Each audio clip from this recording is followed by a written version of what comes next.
Life, Liberty, and Adventures. Welcome back to the channel, and we are out at the range today, as you can see. So what we're doing today is we're going to be doing some load development for Roseanne's Bergara HMR Pro in 6.5 Creedmoor with the heavy barrel option. So what I've done is I've loaded a series of rounds with varying charge weight of powder capacity, and the same bullet weight. It's all going to be the Hornady 140 ELD match, same overall length, and we're going to shoot 8 different groups, 5 shots each, and we're going to shoot them in a round robin fashion, allowing a couple of minutes in between shots and a couple of minutes in between strings of fire for the barrel to cool. And we'll talk about analyzing the data afterwards. So we're going to get muzzle velocity data. I have a chronograph, a Pro Chrono out front, and we're also going to measure the group size of each group afterwards, so we can kind of narrow down what this rifle is going to like. Up until now, Roseanne's been shooting factory Hornady, either 140 ELD ammo or 120 ELD ammo, or I think you even shot some 120 AM AMAX. That's kind of some older ammo that we found.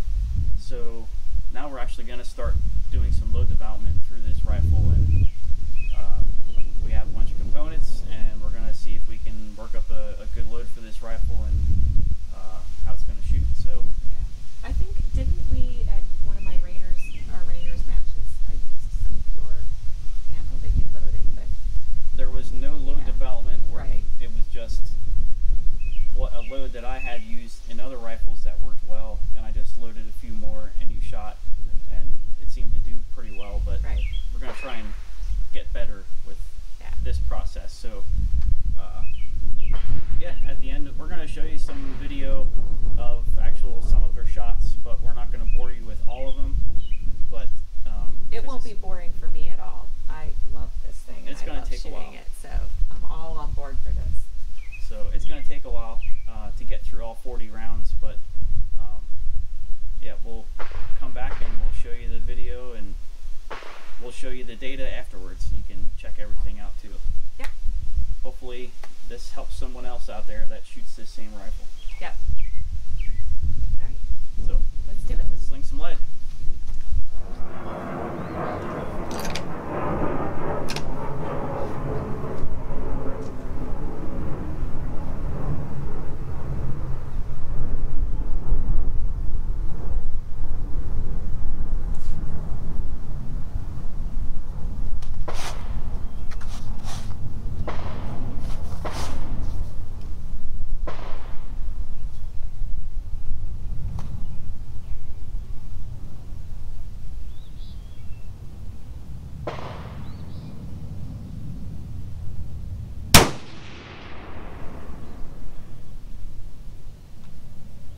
Did it go?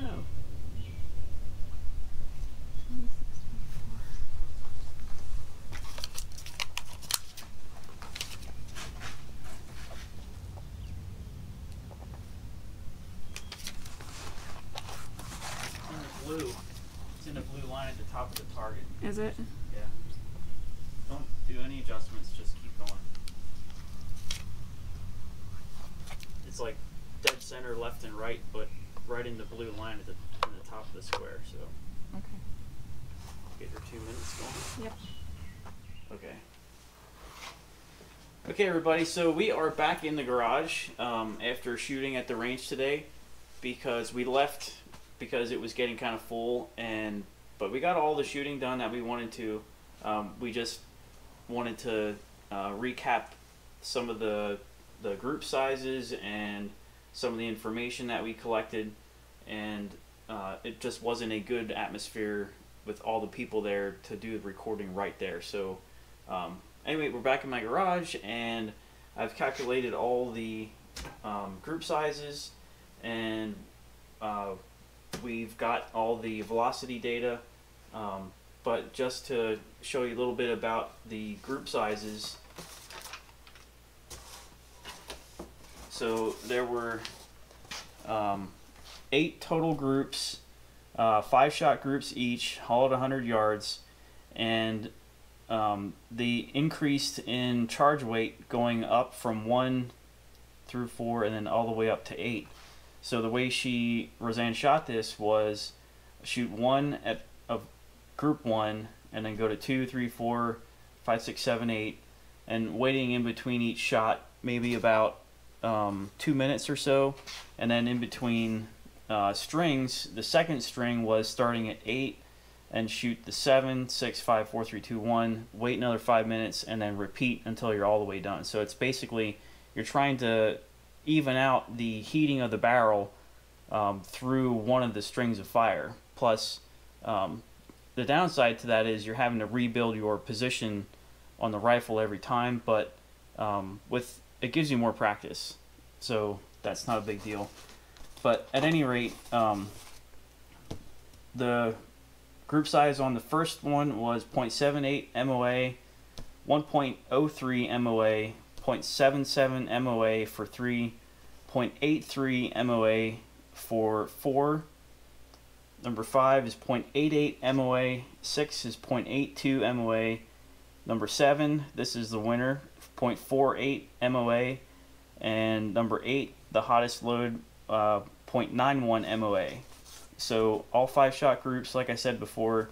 So the next step is taking all of the velocity data that we have, and we're going to put that into a spreadsheet, and we're going to average out all of number 1, number 2, number 3, and then we're also going to incorporate the group sizes, and then we're hopefully going to look for the accuracy node.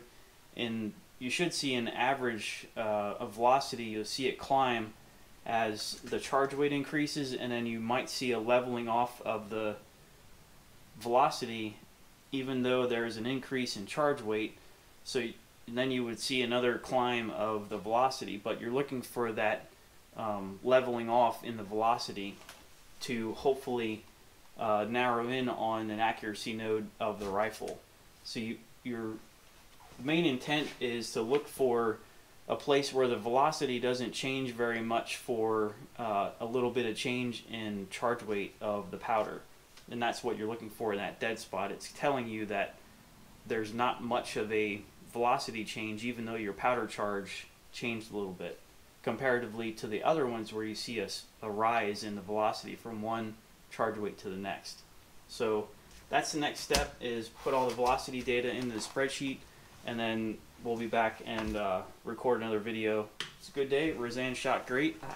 Sorry, I just want to add that I learned a lot today. So I've never done any reloading. I don't know, I've never tested it like this. I don't know anything about this stuff until today. So yeah, so actually going through the process of, you know, shooting one round and jotting it down, even though I left one number out at the end. She missed the very last one, the last shot. She must have been excited. I was excited to finally, well, I wasn't excited to be done because it was fun. I was having a great time. I was just like, okay, I finished this. You're all done. And he was shooting the 22, and I wanted to shoot the 22, and the range was getting busy. So anyway, I neglected to write down that last number, but that's okay. It's not a big deal. We still have 4 to average out. Yeah. So anyway, big thank you, Steve, for all of your hard work and for giving me the opportunity to get some hands-on learning and training with this. And hopefully I will continue to learn and get a little bit more knowledgeable in it myself.